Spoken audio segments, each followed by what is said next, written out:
Welcome to Life, Lafter, Divorce Podcast, episode 73. I am your host, Leanne Linsky. And I'm the boyfriend.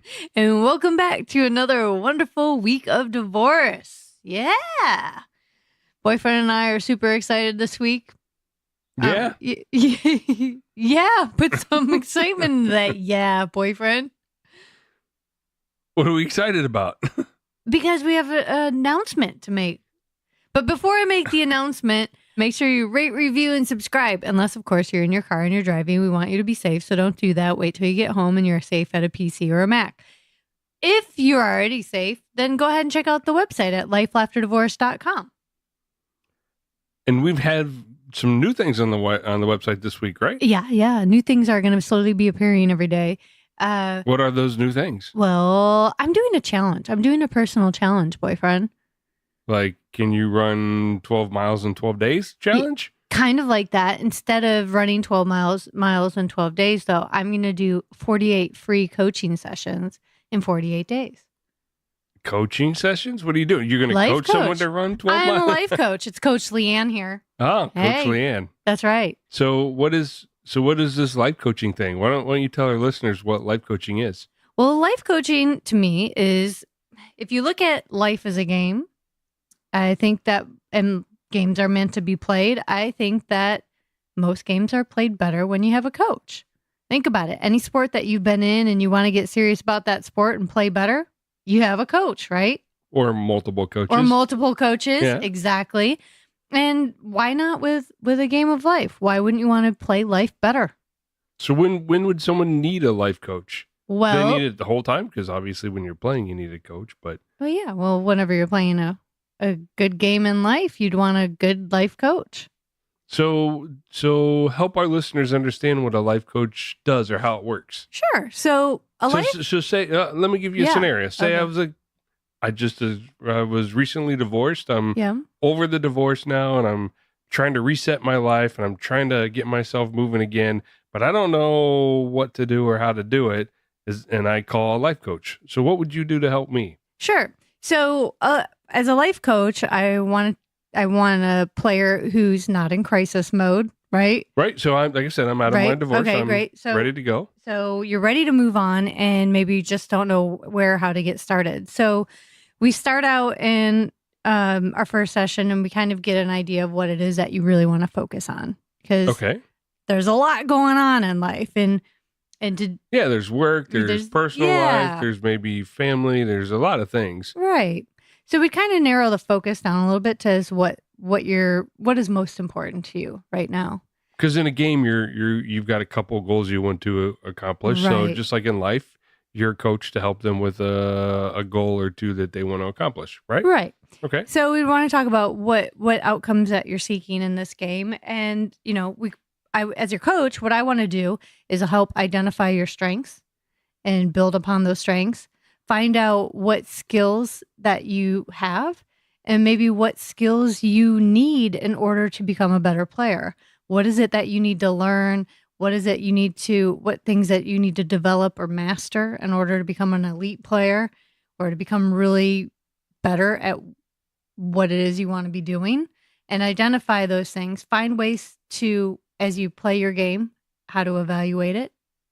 And so that you know that you're making progress, because sometimes we get so caught up in doing things that we don't look back and go, how far have we come?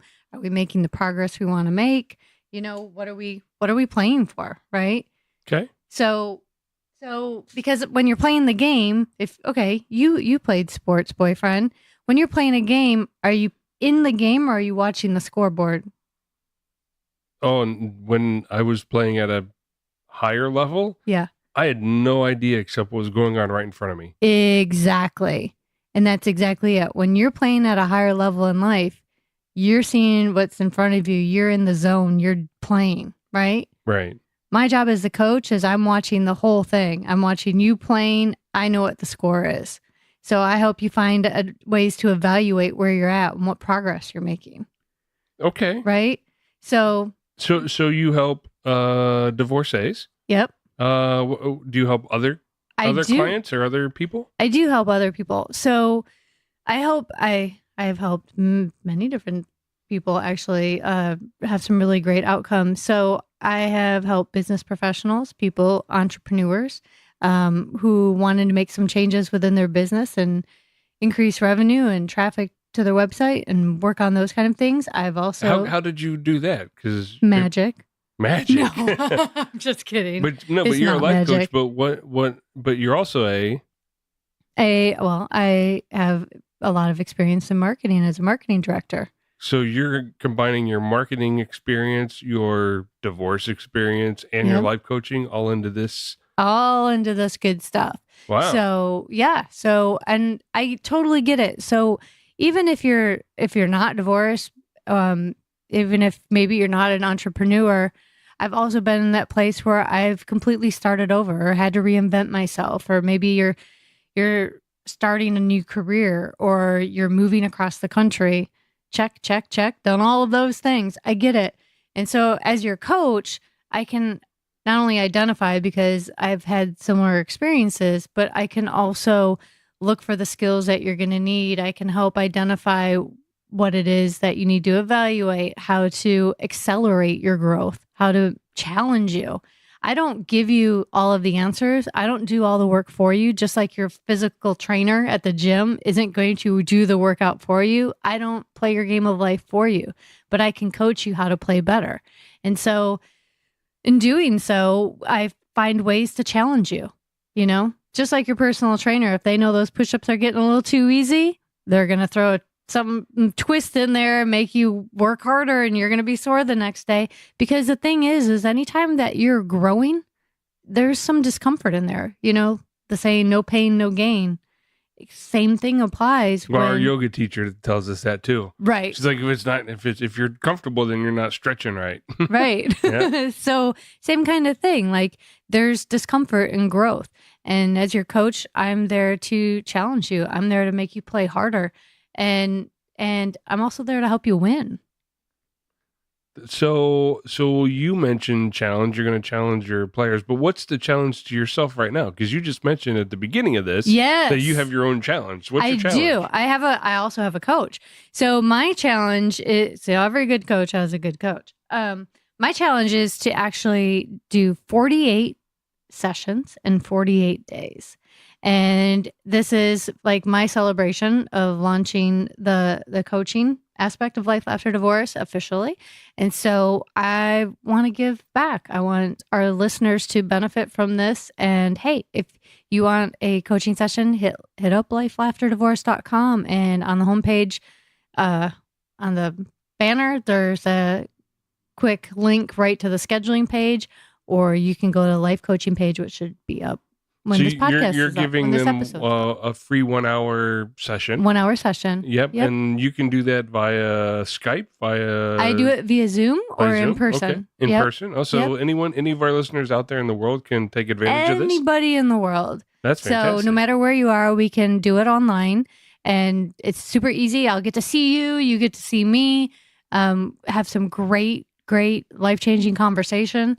And if you're in the Long Beach, California area, you have the opportunity to see me in person if that suits your fancy. And then after you have your initial coaching session, that one free session, you offer time periods of coaching to help the person go through. Yeah. That's right. So if you have questions about that, I'll be happy to answer. But hey, join me in my challenge. This is really exciting. I want to make it happen. 48 and 48. And you've already started, and you've started some coaching sessions. So we're well on our way. We're in it to win it. So today, we had a very interesting guest, and we learned about. You want to take this or not? Well, yeah. So, boyfriend, we've kind of talked about this because it's kind of been a crazy year, right? For us, we've had a lot of major life changes happening. Yeah, we've had 2 or 3 of the 3 major life changes happen to us over the past 6 months. Probably more to come.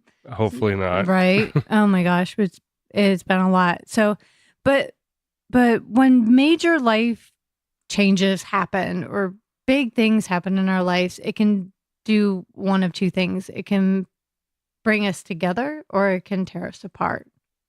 And whether it's with a partnership, like a relationship, an intimate relationship, or whether it's like family members or anything like that, or even business relationships, anything, like when big major life happens, it's either going to tear you down or build you up.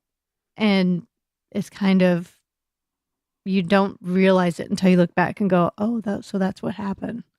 But it can affect relationships in your life, and like you said, it could tear them apart or it could bring you closer.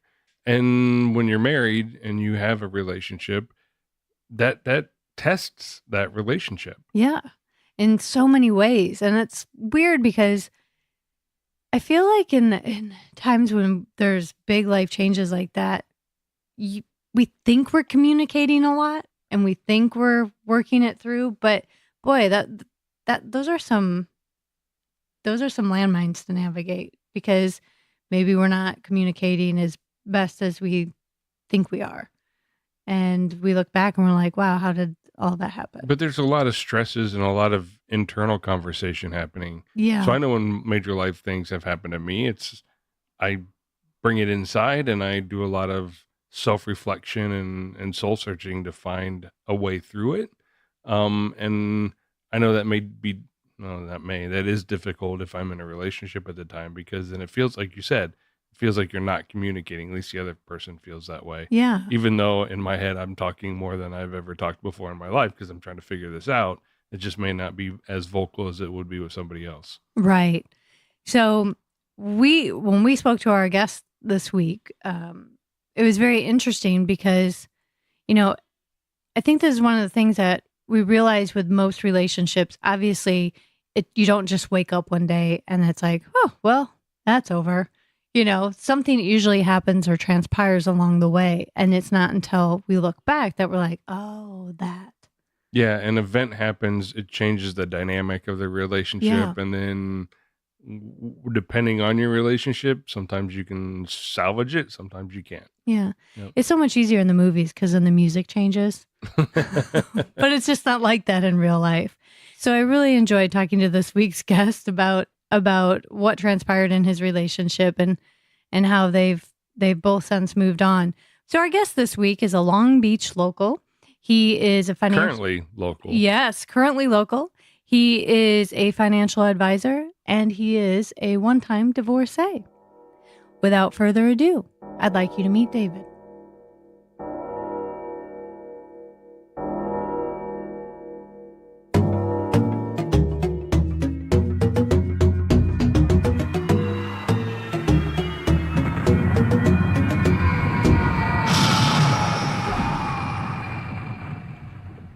So David, welcome to Life, Laughter, Divorce podcast. Thank you. We are so happy to have you here. And the boyfriend is here on this one because we're live, not Skype. Yeah, I'm right here. So this is exciting. Live in person to you and podcast everybody else. That's right. Yeah. Yep. So we're, so David is with us and we really don't know much about David or his story. You're actually friends with Jim Barnes, who was on our very first episode. So, which is one of our episode 1. Yes, which is one of our most popular episodes to date. Is that right? Yeah. Jim's a funny guy. Yeah, he's great. He was great. And thinking back to that, we were just like, wow. But you still stay in touch with him. We do. Yeah. We chat quite often. Mm-hmm. We regularly, so he's doing well and that's always exciting to see. And you're in stand-up? I'm in stand-up as well. I'm not doing as much as I used to, but Jim's obviously very active in stand-up. He's very active. And he's also, would you say, very supportive of other people that are... Yes. Yeah. He's very good. He's very supportive of other people. He's very inclusive with people. That's kind of what I've learned about him is going on. I'm like, he would fit in great in New York. Because he goes to New York a lot because his daughter, I think we can say this, goes to school there. Yeah. Yep. You're right. Mm-hmm. Yep. So he goes to New York a lot. Yeah. He would do well in the community there. Yeah. Because he's like that. The stand-up community? Yes. Yeah.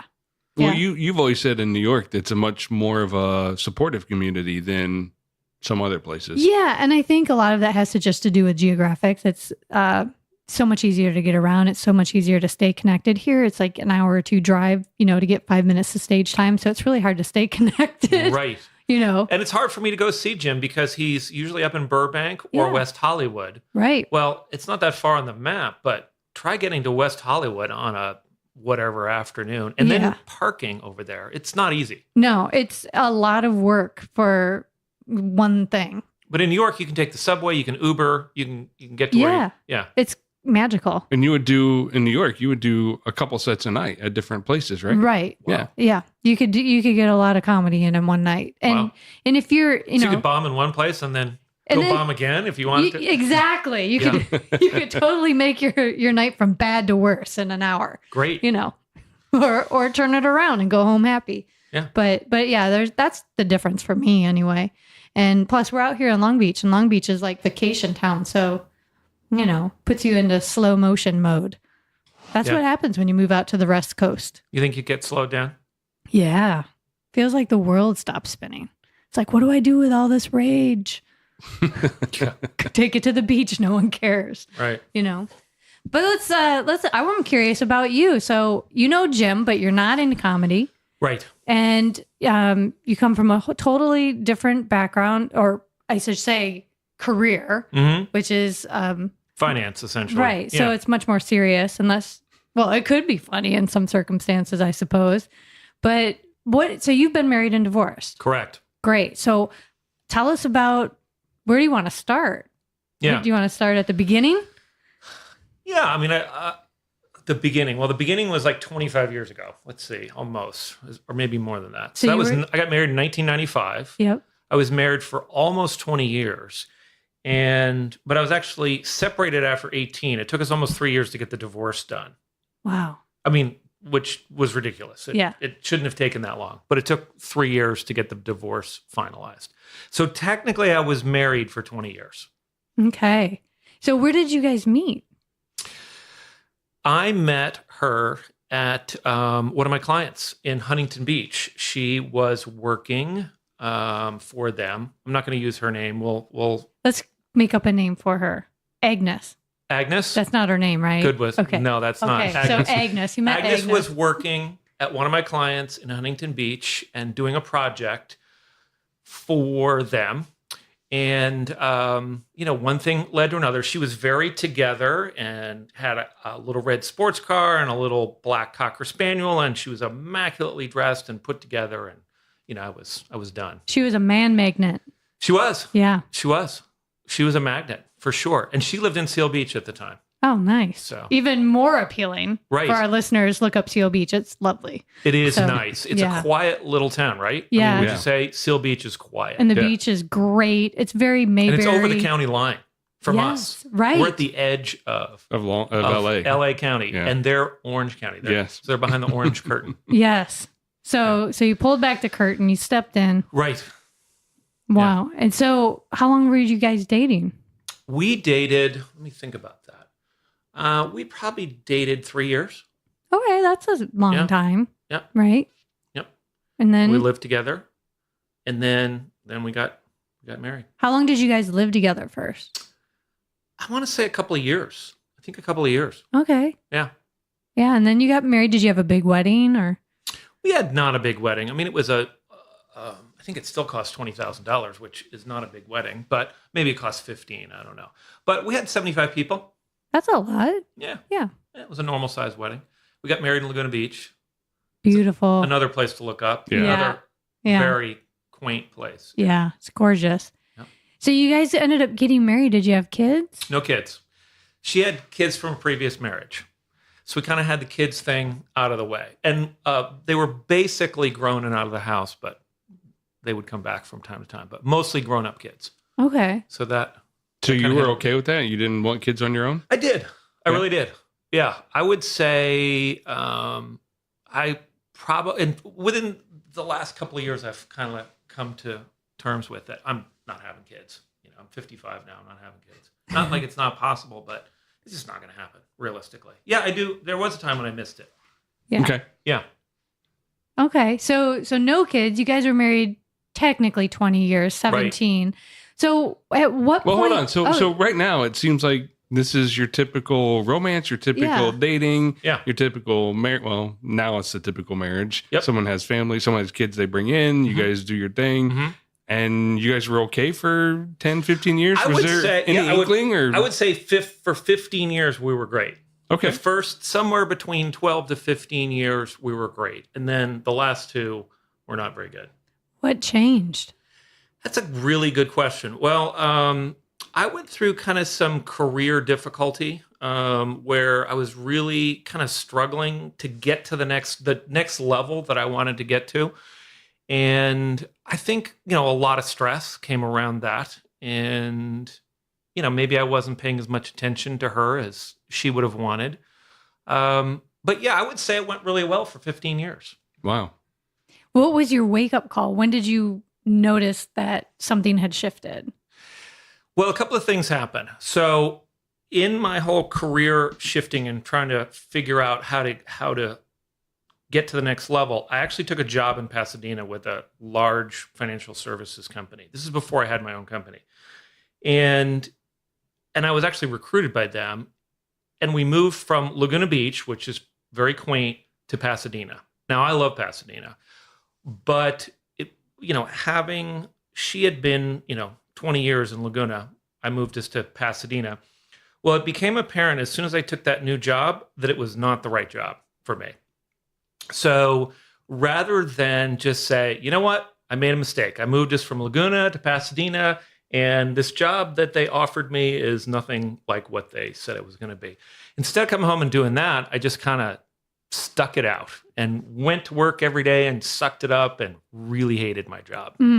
So I think that was the beginning, taking this job that I really, really hated.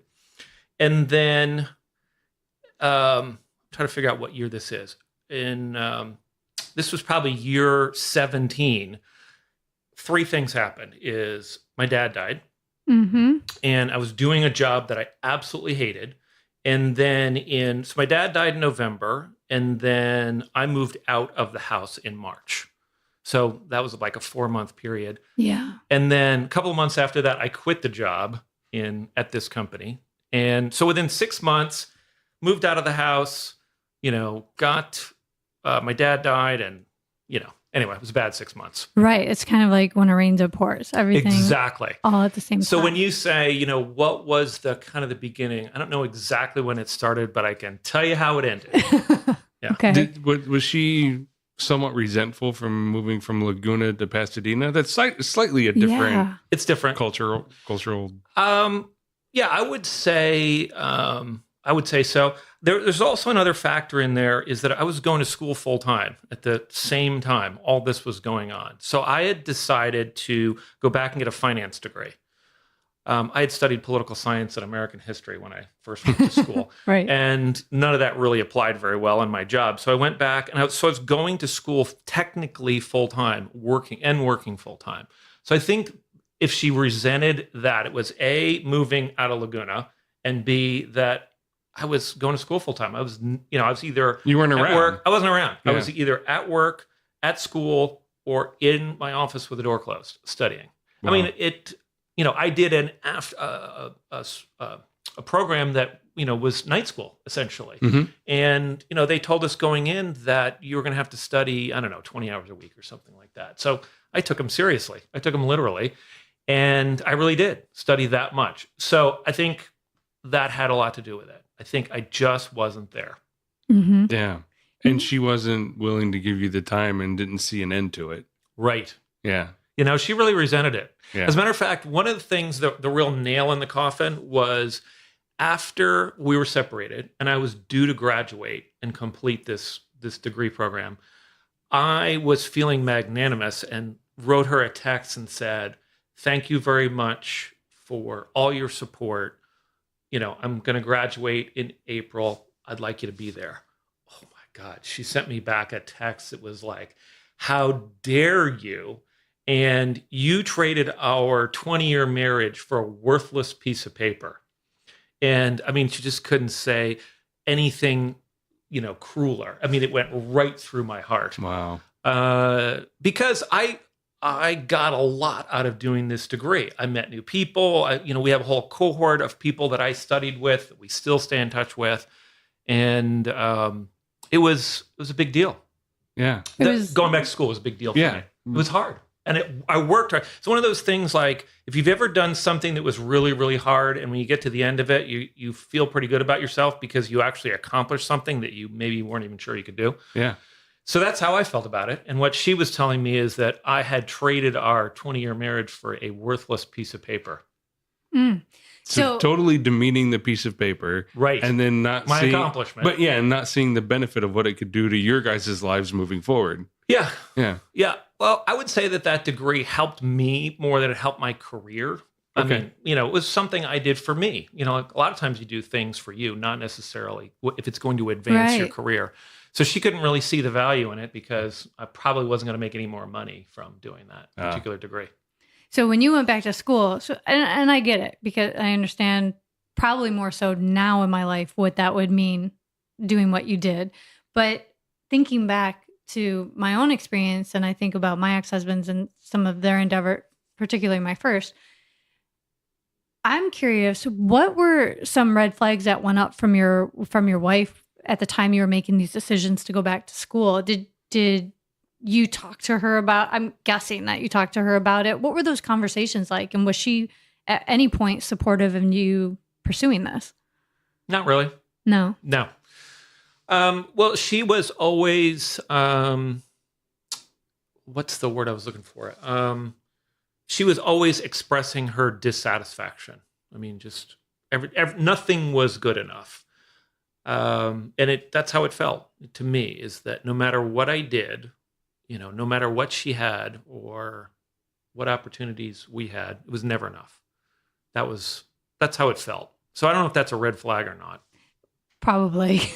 Probably. Never enough. That's how I would describe the last 3 years of my marriage was never, Was it never enough, like when it came to spending time with her, or maybe where you lived or what you were doing with your all of the above. Really? Everything. Yeah. Okay.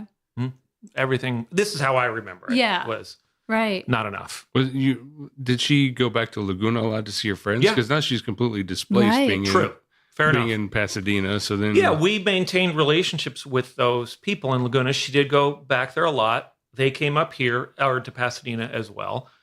And but it's not the same. No. It's not the same as being with the same people in town. Right. And what's the distance between Laguna and Pasadena? How many? 20 miles-ish. Or is it 25? I don't know. Probably about 25, but it could be about 45 to an hour to get there. Yeah, it could take an hour and a half to get to Laguna or get from Laguna to Pasadena if you go at the wrong time. Yeah. Right. Maybe it's 25, 30 miles. I don't know. But it can take an hour and a half. And by the wrong time, we mean anytime. Pretty much anytime. And unless it's between like midnight and 3 a.m. Exactly. So was she working? Like when you met, she was working. Correct. But then when did she stop working? Yeah.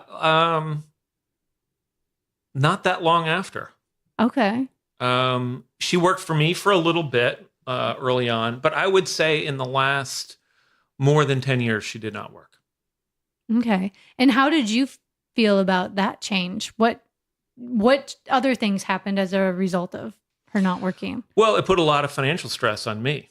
Mm-hmm. I was trying to build a business, and it put a lot of financial stress on me. I mean, it's easier to live in the area that we live in if you have two incomes, right? I mean, It's not an easy place to make it on one income. Absolutely. So stressed. Yeah. And that maybe has something to do with, why I was always kind of climbing in, looking for ways to make more money in my business. And it just put a lot of stress on me, which created kind of a dissatisfaction about work. Resentment towards her. Yeah. And then she had resentment towards you because now you weren't available. No, I'm not there. And I'm not there because I got to work more because I got to support the lifestyle we have. Mm-hmm. Yeah, it was very much about trying to get to a certain lifestyle. Yeah. And plus you seem like, and of course we're hearing your side of it, but and I understand where you're coming from. It's like when you're pursuing things like that, you have a sense of purpose that you didn't have before. And when I know, so now she's not working. she lost a sense of purpose. So she's kind of counting on you, I'm guessing, in a lot of ways, not just financially, but now more so in other ways, because now she's completely dependent. Right. She lost a lot of her independence. There's also, so Laguna Beach is a pretty wealthy community. Right. There are a lot of very wealthy people there. And a lot of people, some people don't have to work. And my guess is that, well, I know that she was around a lot of people who had a lot more money and a lot more freedom and took bigger vacations and had bigger houses and things like that we didn't have. Right. So there's a lot of social pressure coming into play. A lot of social pressure, yeah. Yeah. Did that change? Did she end up connecting when you moved to Pasadena with other people there, or did she still kind of hang on to people? Hang on to the people in Laguna. So she wasn't really putting any roots down. She didn't really get connected to the community. Yeah, she was there her whole life and then married to you and lived there for, what, 12, 13 years in Laguna? We lived in Laguna for probably 15 years. 15 years. Well, I know we moved in 93 because it was the year of the fires. And then we left Laguna, I'm going to say 2010, something like that. Does that sound right? Yeah. Something like that. So 15 years, let's say, at least, that we lived in Laguna. It's a pretty idyllic community. Mm-hmm. You wake up every day, it's 70 degrees. But you're a little older now. You've got roots. This is where you're from. This is your community. Yeah. So to uproot from that and only be 25 miles from it, I'm just going to go back there instead of trying something new. I can see that.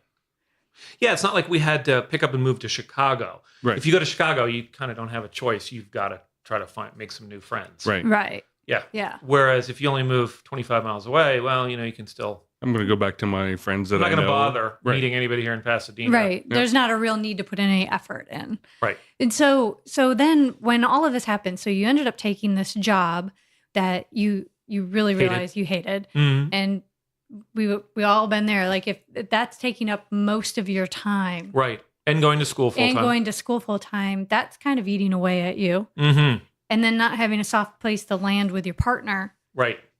Wow. So then you throw on another big high stress situation of your father passing. Right. That was it. That was the, after that, things really started. The wheels came off it after that. Right. Why? Is it you didn't feel support from her during that, or what happened during that time? Well, I would say, first off, I underestimated the impact. My dad had been sick for a while. He had cancer, and so it wasn't a shock or a surprise. In a lot of ways, it was actually a relief. But it's still your dad. It's still my dad. And I was in no way prepared for the kind of emotional impact that had on me. And the truth is, I was depressed. I couldn't get out of bed in the morning. So here I am, trying to get over the loss of my father. And, you should get up and go to a job you hate. I mean, it was just the wheels came off. And I just, I couldn't get out of bed in the morning. And then I would leave work at 2:00. I'd be like, all right, my work's done here. I'm going home. But somehow I managed to stay engaged in the educational process. I don't know how I did that. But that was, if there was an area that I felt support, it was within my cohort of the people I was studying with. So I think that kind of got me through. But it just, when my dad died and, I was in a depression and not able to get out of bed, I think it became apparent that the relationship was broken. You know what I mean? It was just over. It just, you couldn't, it couldn't be concealed anymore. It was, the wheels had really come off. And they usually say that things like that are either going to bring you closer together or they're going to rip you apart. Right. And that's where it was. So you're going through this, you're going through a depression and you're probably feeling, I'm guessing, very beat down by like, why is all this happening now? Like, can I get a break? Right. What about, and that she's not happy with you. How did she communicate that with you? What was going on there? Was it more passive aggressive? Was she very direct and in your face? Or, how was that? How was her messaging coming across?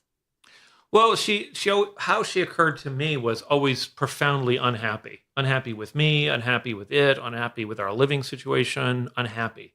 So however she expressed herself was just unhappy.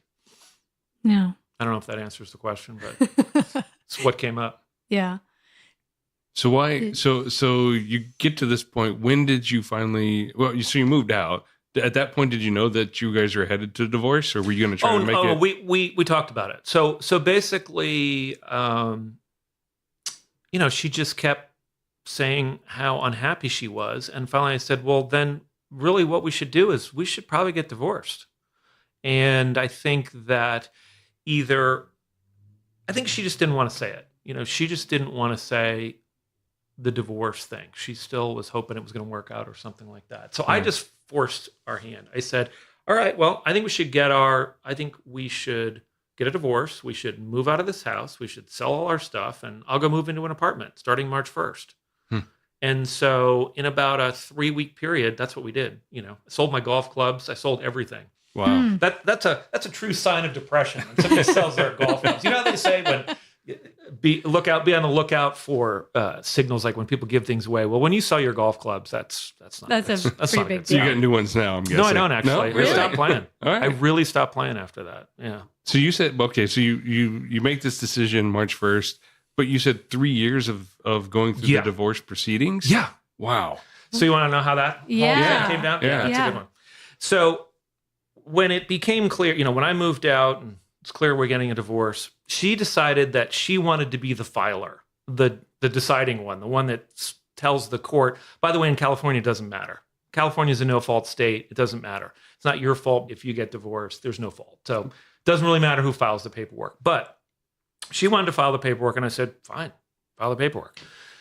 And, we were kind of trying to do it on the cheap. And so I said, okay, you file, you do it, you hire the attorney, you go with it. And didn't happen. Some papers were signed and moved back and forth. And it was clear it wasn't going anywhere. After like a year, it's clear it wasn't going anywhere. And in California, you have to wait 6 months after you file, I think, before it can become official. There's a waiting period, cooling off period, I guess. Mm-hmm. So we made it past that 6 months. Nothing had happened. And in other words, we'd filed the papers.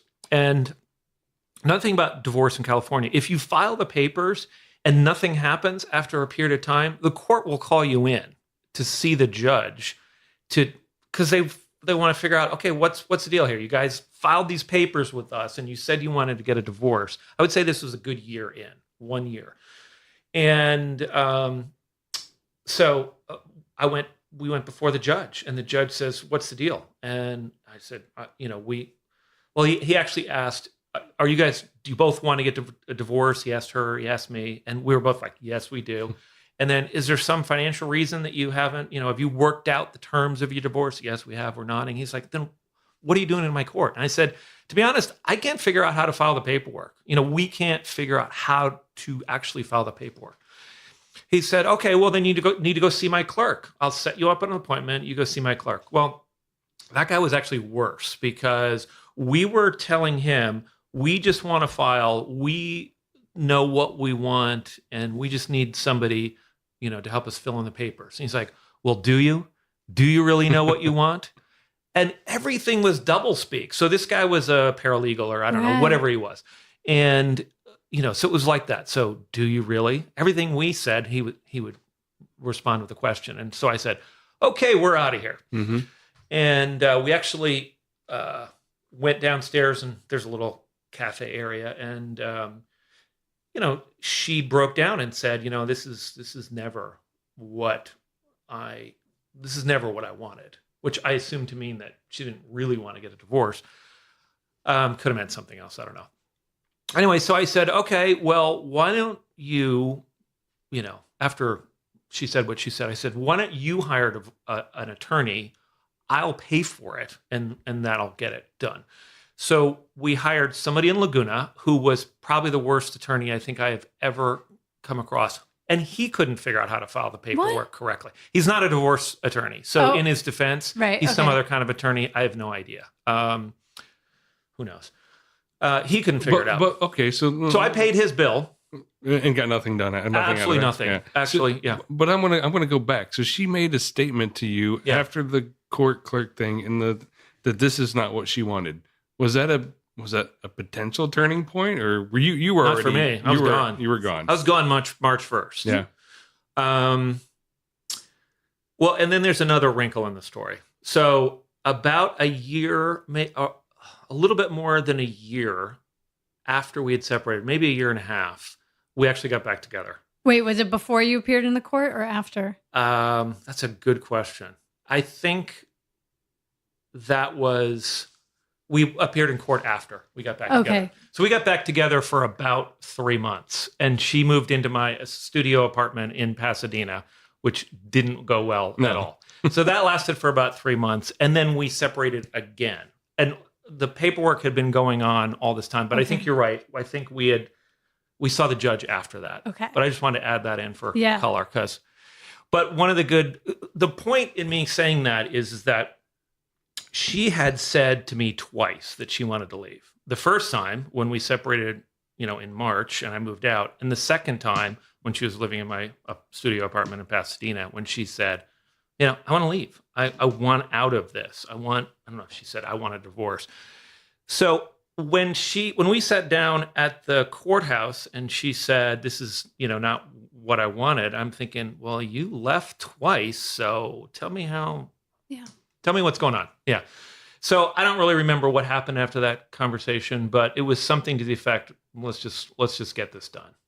But it still took 3 years. So from my perspective, from an outsider's seems like perspective, a long time, right? So there was no arguments about the divorce, about the separation of I gave her everything she asked for. Yeah, and so no, I did. Everything she asked for, I gave her. That's why there was no negotiation. Right. So this should have been over in 6 months. Yeah, 6 to 12 months. Which again, from an outsider's perspective, tells me that she may have not truly wanted this divorce. I think that's a fair statement. And was just trying to figure out a way to potentially make it work until. I think that's a fair statement. Yeah. What kind of attorney did she hire? I don't know. What did he do? Wills claims, and he didn't even do wills or and trusts. No, I know a lot of people who do wills and trusts, and he did not do that. Huh? I really don't know. Okay. It didn't go. I put him out of my head at this point. Yeah. I wrote him a check, which I might as well have burned the money in the driveway because that's. So then that didn't work. Right. So then we called a friend of mine who is a paralegal and said, a mutual friend, and said, could you handle this for us? We can't seem to get this done. So she got all the papers together. I met at her office. That went nowhere. So she couldn't get it done either. So 3 strikes? You had 3 strikes on lawyers? Pretty much. And then I don't recommend this, but maybe I am recommending this. I went to a place in Pasadena that is not an attorney firm. There's an attorney somewhere back there. If I can think of the name of the firm, I'll do it. This is what they do. They handle legal matters. They'll do wills and trusts. They'll do a divorce. Yeah. It's kind of like this paralegal-ish type like place legal on Colorado documents. Boulevard. Yeah. Okay. Like legal documents. Can you think of one? I think there's one here in Long Beach downtown. There's one online too, but yeah. What's it called? I think it's legaldocuments.com yeah, or it's something. Like that. Yeah. So I went to a place like that in Pasadena, brought her all the paperwork I had done, and said, we don't know what we're doing here, clearly. So, what does this cost? $695. Yep. Done. She had it done in 30 days. Wow. Yeah. She told me she would have it done in 30 days, and she had it done in 30 days. Now, it's still got to go to the court, and then the court takes as long as they take to actually process it. That took till December. But the work that she did, it got done in like 30 days. Everything happened exactly how she said it would, and it cost me $695. So if we can put a shout out to what this, let's not give anybody legal advice. So don't do that this way. But for me, it worked. And it saved me a lot of money in the end. Yeah. Yeah. That's how we finally got it done, was this essentially legal Zoom, although it's not that. Wow. Right. But a 3-year period where there wasn't really any arguments about who gets what, just drawn out to get it done. Mm-hmm. Yep. And basically you were just saying, here, someone please take my money, make this happen. People just took the money part. Right. And did, okay. Yeah. Yikes.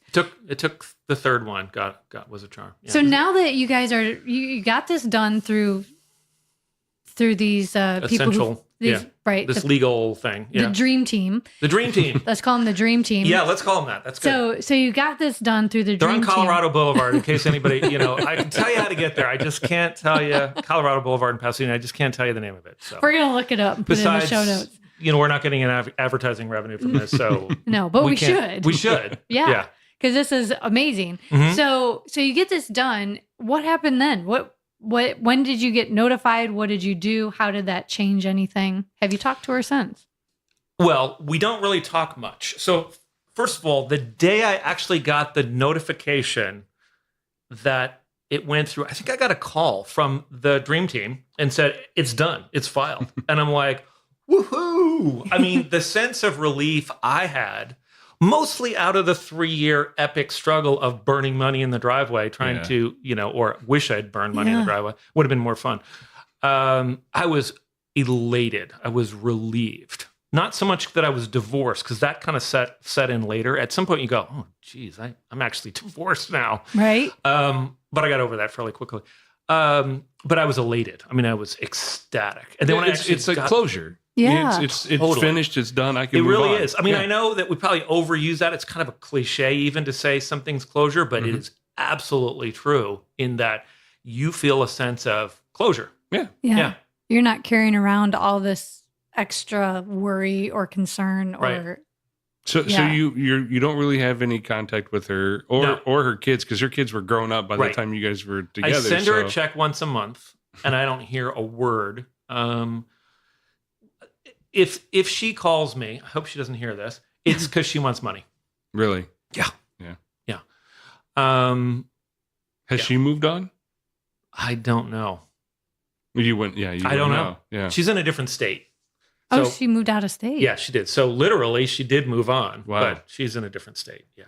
Wow. So I don't see her. There's no chance I'm going to run into her at the Whole Foods. Well, zero chance of that. That's kind of good. Which I feel good about, because I know other people who are divorced and they have children, and they are forced to see each other on a regular basis, and they're forced to deal with the issues around their kids and other things. Thank goodness I don't have that, because for the most part, we do not talk. Yeah. That's like Leanne. I haven't talked to my exes since the 90s. There's really no need to. We didn't have children together. We didn't work out. So why? Yeah, if I didn't have the financial arrangement where I had to put money in her bank account, I actually don't even send her a check. I just put the money in her account. Yeah. Then I wouldn't have any interaction at all. That's my only interaction, is putting money in her account. Does that go on forever? Yes. Right. Because no. So I'm wondering, is that because you were legally married for 20 years? Is there some sort of time frame where that wouldn't have happened? I don't know. That's a legal question. From what I've heard is 10. That if you're before 10, then there's some sort of cutoff on the amount of alimony you got to pay. But after 10, there's different rules for it. Well, here's how it worked. So the fact that I had been the sole provider for more than 10 years, I'm pretty sure had we gone in front of a judge, the judge would have ordered it anyway. So I wanted to avoid all that. I didn't want to go and negotiate in court. I mean, I didn't want to deal with any of that. So I elected to give her what she asked for. She asked for a number per month, and I gave it to her. Right. Wow. Well, so it's all about doing the right thing. I think it would have ended up that way anyway. Yeah. I think I would have had to pay alimony anyway. But if she gets married, that's done, right? She gets remarried? Who knows? Okay. I don't know. All right. It's not, I don't think I put that stipulation in there. Okay. But it would seem like if she were to get married, and I hope she gets married to somebody who makes a lot of money, so I don't have to pay alimony. Yeah. That would be nice. It'd be nice. So it's a great tax deduction, though. Yeah? Really? Yeah. I did not know that. It comes right off the top of your income. Okay. So it's on the front of your 1040. I don't know. It's 2/3 of the way down, right off the top. So it's a great tax deduction. That's nice. But is it really? I don't know. That's a double-edged sword. Yeah. Well, there's a benefit to a bad situation. Right. Right. So I see that number on the front of my 1040, and it reduces my income nicely. So there's no connection on social media or anything like that. You don't have to worry about. We are not. She unfriended me on the Book of Face shortly thereafter. However, we have so many mutual friends that she finds out about. And it's not with Facebook. You can go on anybody else's page anyway, even if you're not friends with them, right? Unless they have some privacy things on privacy there. thing, which is, So she finds out about things, I'm sure. Yeah. I'm remarried and we haven't talked about that. Yeah, let's talk about that. Okay. Yeah, so that's all behind you now. Yeah. Now you're free and you start dating again. Yep. All right. So hold on. We gotta do the timing. So did you start dating before or after the divorce? Right.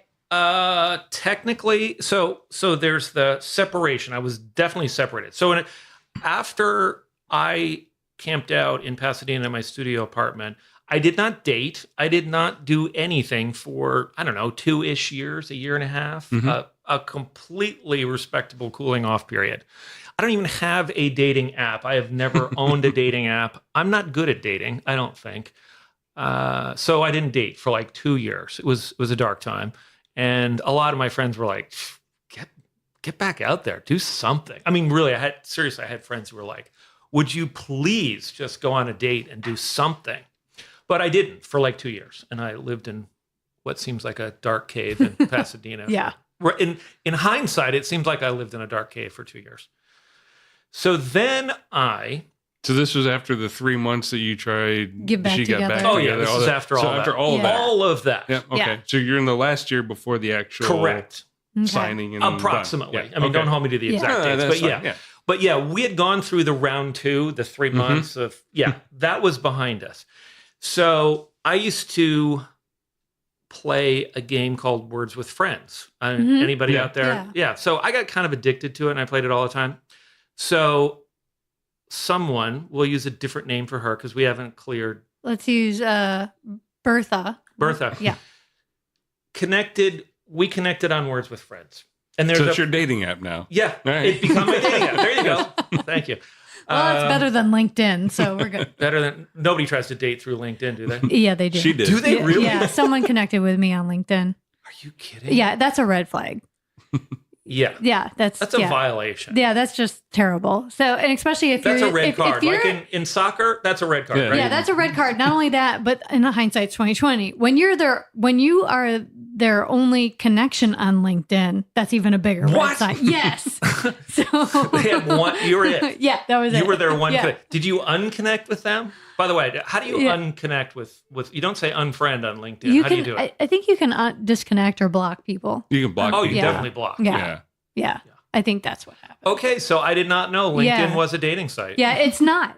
It's not. It's terrifying. Yeah. I don't recommend it. Yeah, don't do that. So good. Words with Friends is much better. That's much better. Yeah. So I reconnected with somebody I had met 30 years prior. Oh, by the way, let's go back to LinkedIn one more time. Yeah. Third red flag, they don't have a job. So, and they're on LinkedIn. What are they on LinkedIn? Okay, back to Words with Friends. By the way, I always encourage people who are in our industry, get a LinkedIn page, right? I mean, start early, start establishing yourself because you're going to need it later when you lose your job. Exactly. That's going to happen. Yeah. Right. So this world, yes. But don't use it for a dating. No, that's gross. So, Bertha, is that what we're Bertha, using? we're on the bees now. So we're on the bee. She and I had met on a political campaign in, I don't know, the 80s or something for a mutual friend of ours who ran for Congress in the very coveted Newport Beach district. I don't know what that district is, but people down there, it's a fierce Republican stronghold. Yes. So this person lost in the primaries, but Bertha and I met through his political campaign. So, and then we became friends, but she was married at the time, and then she was divorced, and then I was married, and then I was divorced. So after all this transpires, we connect on Words with Friends, and she has community here. Her family lives here in Long Beach. She was living in Portland at the time. So we agreed to meet at San Antonio Winery, which is, a neutral location. It was equidistant between Long Beach and Pasadena, where I was living. And so we reconnected after 30 some odd years. Wow. Was it instant? Was it like, hey, no, it wasn't. No. I've always liked her. We've always been friends, but in terms of a romantic relationship, no, I wouldn't say it was immediate. But I think I was still in the trenches, in the dark one-room apartment in Pasadena. I mean, this was this meeting at San Antonio Winery was like coming out into the light for the first time. So you can imagine that the first time you come out into the light, you would be kind of, you'd be a little scared. Yeah. Like deer in the headlights. I think I was petrified. Yeah. So when you met up with her, was it like as a date, or were you just meeting up to reconnect with an I think it old was just friend? reconnecting. At least Okay. that's what I thought. So no expectations on your side. Zero. Right. Yeah. I was going to have a glass of wine. And San Antonio Winery, so it's between Long Beach and Pasadena? Yeah, it's in downtown LA. It's, by the way, it's been there for over 100 years. It's the only winery I know of that's in LA proper, but it survived Prohibition, so it's been around for over 100 years. It's a cool place, and it's right in the middle of downtown, right off the 5 freeway. Good to know. I just wanted to clarify for our listeners, so they're like, wait a minute. It's not in San Antonio. Right, exactly. Right? Yeah. No, that would have been. So they're like, that's not in the middle. Right. So that makes much more sense. And that's also good to know because we'll have to check that out. So you guys met there. You had no expectations. We don't know if Bertha did or not. Right. So what happened next? How soon did you meet up again? Did anything happen? Was she still living in Portland at the time? Yes. Yeah? Yep. She was living in Portland. I think the next time I met her, she came back to Long Beach to visit her mom during the Masters tournament. So when is that? Is that that just happened a little bit ago, right? A couple of months ago. Is that in April? The golf Masters? Yeah, golf. It's in April. Is it in April? Yeah. Okay. So we reconnected. I met her at her mom's house, and we had lunch and watched her mom, who was 95 at the time, watch the Masters from like 6 inches away. And apparently, we thought she was just watching the Masters, but apparently she was taking in everything about the conversation that we were having. Oh, really? Yeah. Oh. Yeah. Because she commented after I left that, and this is a quote, I wasn't there, but I've been told, he seems nice.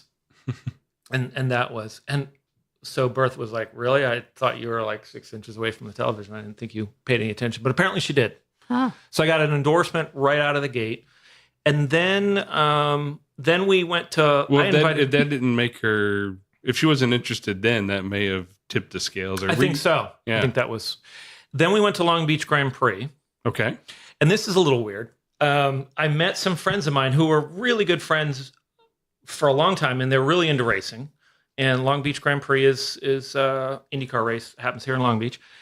And I go almost every year. And I met up with some friends who were friends of both of us from my previous marriage. So a little weird, right? Yeah.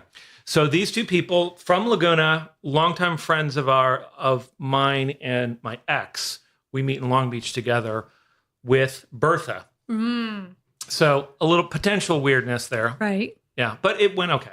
Yeah. No weirdness. Did they got question you? It got a little weird in that the couple that we met with made it clear that they were not telling my ex that we had met with Bertha in Long Beach. Oh.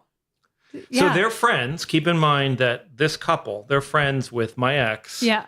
And Bertha gets up to go to the restroom, and she leans over and says, "We're not mentioning that we met you here at Long Beach." Yeah, and that they're we not met. telling Agnes. They're not telling anybody. Luckily they were nice enough to do it when Bertha took off. That was nice, right? Yeah, because they could have done it right in front of her. I was thinking that they were like, well, hey, Bertha, nice meeting you. And just so y'all know, we're not telling Agnes about any of this. Right. No, they didn't do that. Okay, thank God. So that was a little weird. But Yeah. other than that, it was a fun day. Yeah. Good. Yeah. And then, so when did you finally realize that you and Bertha were connecting? Was it then?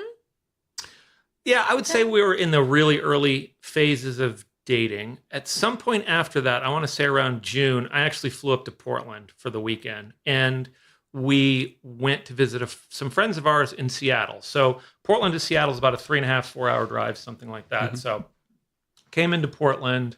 We drove up to Seattle together to see a longtime friend of ours who we've known for, 30 years or something. Yeah. Mutual friend. Mm-hmm. So that was about June timeframe. And still it was a little awkward, but it was a weekend away. And clearly, there's things that go along with Weekends who's away. going to sleep where, and, that sort of thing. So we had to work all that out. So it worked out well. But also a 4 hour drive is a... 4 hour drive, good time to talk, get to know each other. And it actually was a really fun weekend.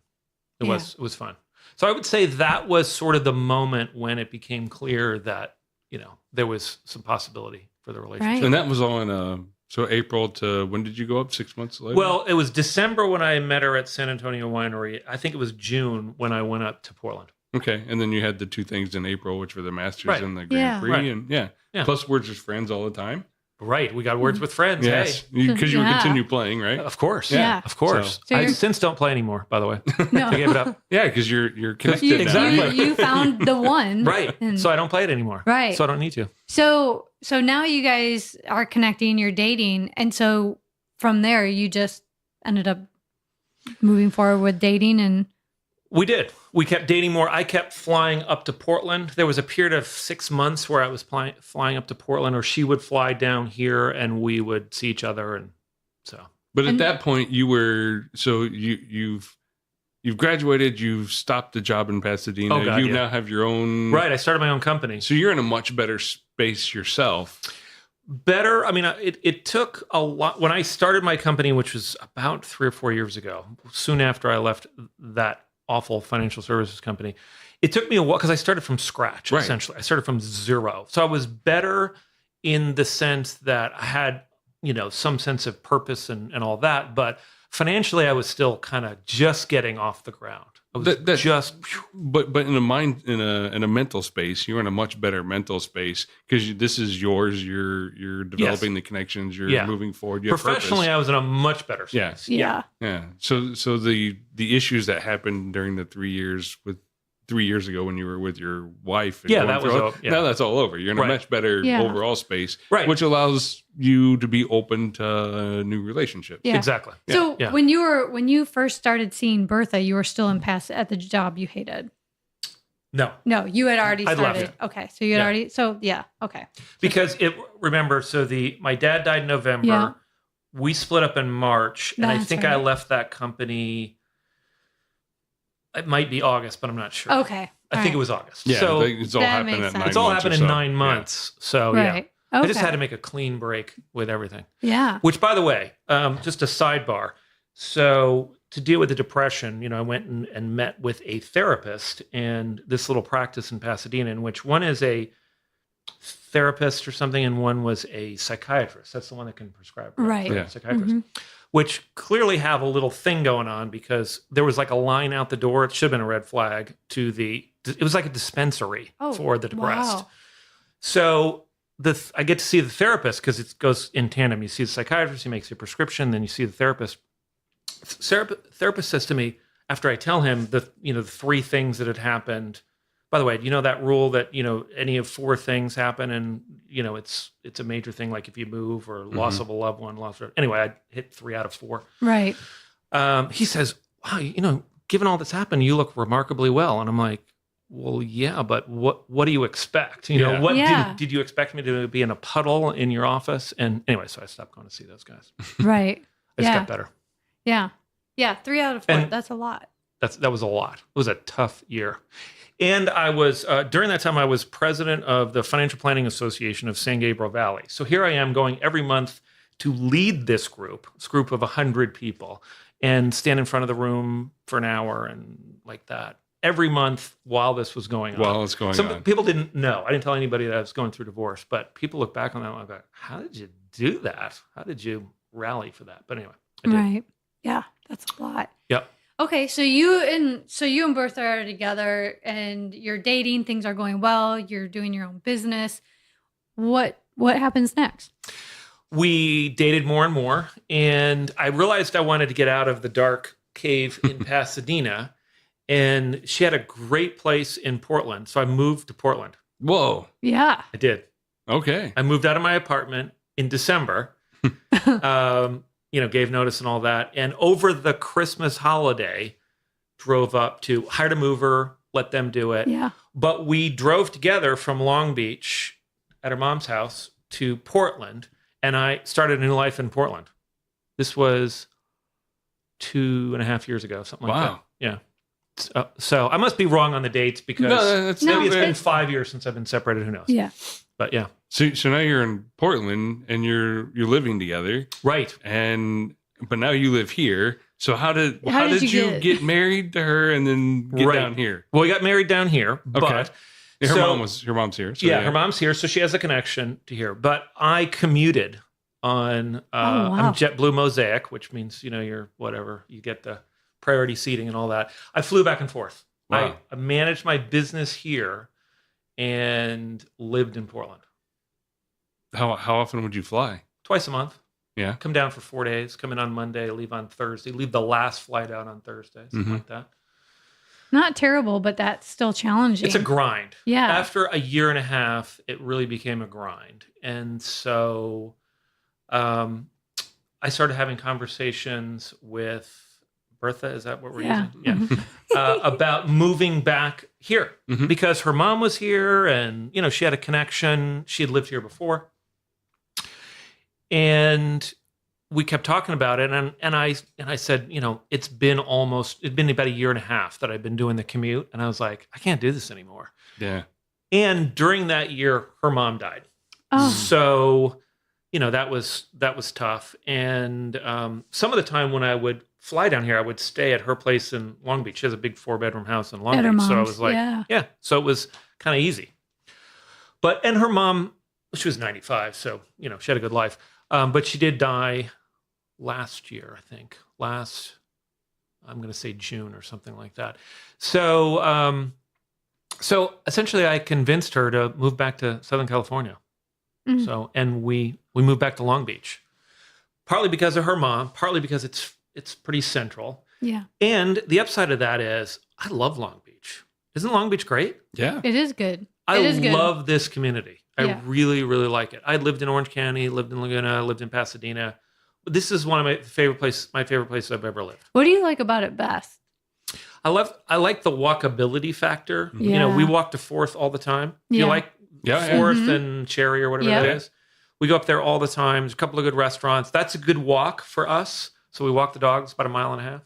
And we used to go down to 2nd Street and do all the restaurants down there. But then we realized that's all kind of trendy and for tourists. It's changed, right? It's for tourists more. It's not really for the people who live here. So you don't get the same sense of belonging, local, when you go down to 2nd. But 4th you do. 4th you do. Yeah. You feel like you're hanging with your neighbors, which is really cool. I love that. I love Long Beach Airport because I can get there in 15 minutes. It's so nice. And it's a $10 Uber ride or something. And you can get almost anywhere you need to get to. And it's a beautiful airport. It is awesome. You basically walk right on the plane. They still have the old stairs they roll up to the planes. I love Long Beach Airport. Yeah. I love being at the beach. Yep. I'm at the beach almost every day. Good for you. Yeah. We live on the beach and we can't get there. You know what's funny? Check this out. So I lived in Laguna for, 20 years, almost 18, whatever it was, and hardly ever went to the beach. Hardly ever went to the beach. Now, we have a 2-year-old Portuguese water dog, which kind of looks like a doodle or a poodle. Yeah. But they're super high drive dogs. I mean, they have to do something. And she likes to swim out here. As a matter of fact, if we let her, she would take herself to the beach. But of course, you can't do that. And we have the great dog beach here. We have a great dog beach, Rosie's Dog Beach. And so she goes almost every day to the beach. One of us goes with her. And, Long Beach is beautiful. I mean, especially in the evening, to watch the sunset, even though it is over the oil derricks and the and the container ships coming into the port, it's still beautiful. It's still beautiful. Yeah. So the beach, the airport, the walkability of it. Yeah. And I think Long Beach is diverse, right? You got a lot of different types of people. You got rich, you got poor, you got white, you got brown, you got black, you got everything. To me, it's you got the gay, key, you got straight, you got it's the key between LA and that world and Orange County and that world. And it makes it very diverse being that middle piece. Exactly. Yes. Yeah. Whereas Laguna Beach, very homogenous. Yeah. And Pasadena maybe even more so. This feels like a real city. A real city with real people, some rich, some poor. And it is very neighborhoody feel. Like when we walk, when I notice here is people have time to chit chat and say hello. Yep. And it's very, very friendly. When we walk the dog, we can use her real name, right? Yes, you can use your dog's real name. Lily, when we walk Lily May, people do. They come up to us. Oh, what kind of dog is that? Is that a doodle? Is it a this? Oh, she's so cute. So people are very, and if you go to Rosie's, you can spend 20 minutes talking to people. Rosie's Beach. Yeah. Because people are just down there hanging. Yeah. Yeah. So what do you like about Long Beach? I like the weather. Weather's great. It's 70 every day almost. We love the bike path. Love the bike path. Big on the bike path. Belmont Pool. I love the Belmont Pool. I have not been there, and yet I go 3 days a week. Talk about it. And then the other thing we really like, and we've been doing, is yoga in the park. Oh, you like that? Yoga I've seen on that. The Bluff. It's really nice. Cool. Every day, free yoga. Monday through Fridays, it's twice a day from 11 to 12. They're getting a plug, whether they like it or not. Yeah. 11 to 12, and Shout then out. from 6 to 7 p.m. And then on Saturdays and Sundays from 11 to noon. And it's free. And 200 people will show up and do yoga in the park. Yeah. On the Bluff Park, on the right? bluff. Yep. Wow. Right on the ocean. I got to check that out because I could use a little yoga. You know what? It's so relaxing. And we weren't sure what to expect. To be doing yoga right there at the ocean, you've got that. It's a double. Why wouldn't you? It's so home run. relaxing and awesome. And at the end of every class, they are like, turn to the people next to you, introduce yourself, and talk. And every week every time we go, so you meet people. Somebody. Yeah. Yep. So it's a way to connect with your community. Yeah. That is very cool. Yeah. And it's kind of cool if you get there a few minutes early, you can just see all these people walking in from all over, and everybody's carrying a yoga mat and coming in. And it's like just tons of different, very diverse crowd. Right. Yeah. So here you and Bertha are now in Long Beach. Right. And you guys have been married for how many years? We got married. I need to know this date. Yes, you should. We'll edit this down so you don't get in trouble. April 29th? Of this year? Yeah. Oh, wow. Yeah. Newlyweds. Yeah. Congratulations. Yeah. Did you get married here? We got married in our backyard. Really? It was great. It was beautiful. It was beautiful. It was a beautiful day. And 70 degrees. And right after that, we had that kind of gloom, that May gray. Yeah. That came right in immediately after all the guests left. Actually, we had 20 people, actually 19. We had a very small wedding. We're having a reception in 3 weeks, I think, for a wider audience. But originally, we wanted to just have it be us and the person officiating and one or two other people. And then my mom found out about it, and she's like, hell no, you will not get married in which I'm not there. Well, then my brother, my sister, their spouses. So then it became 19 people. But it was great. Still immediate family. None of this extra. Nothing extra. And the exact right people were there, and it was great. The day was beautiful. We had a blast. That's awesome. We had a great time. We really enjoyed it. That's awesome. Yeah. So as we wrap this up, and on a good note, we're very excited that things are turning out well. Yeah. What would you say is the biggest lessons you learned from your first marriage that you take into your second? Well, how much time do we have? I think part of it was I grew up a lot in my first marriage. Mm-hmm. I was pretty young, relatively young, and I grew up a lot in that marriage. So I'm kind of an adult now, and I'm not sure that I was when I got married the first time. So I am more of an adult. I try to be a better person. I mean, one of the things that's great about her is she makes me want to be a better person and a better husband, I guess. So, I try to communicate more. I try to not let things build up until and I just try to be a better person.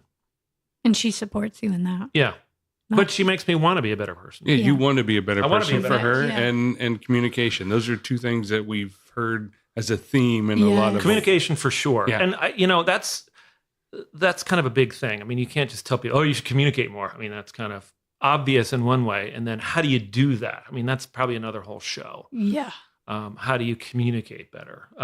But I try to let her know early if I'm in a mood or having a bad day, or if I'm in a good mood, I try to let her know. One of my promises to her, by the way, is that I make her laugh every day, no matter what.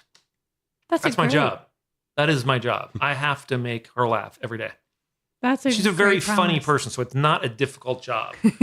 But, we've all had days where you're like, Mm-hmm. I am not going to be funny. I'm Yeah. mad or I'm whatever.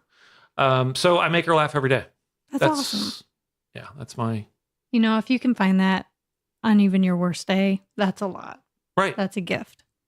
So, well, we're excited that things are going well. You've turned everything around. Yes. You're here in Long Beach, so you're a neighbor now. Yes. So welcome. And I hope we can keep in touch. And I really appreciate you sharing your story and your whole journey through so much with us and our listeners. It was a lot, and everything. Huh? Yes. Yeah. We only hit the high spots. Right? We feel like we've known you forever now. Mm-hmm. So thank you so much. Oh, you're very welcome. It was fun.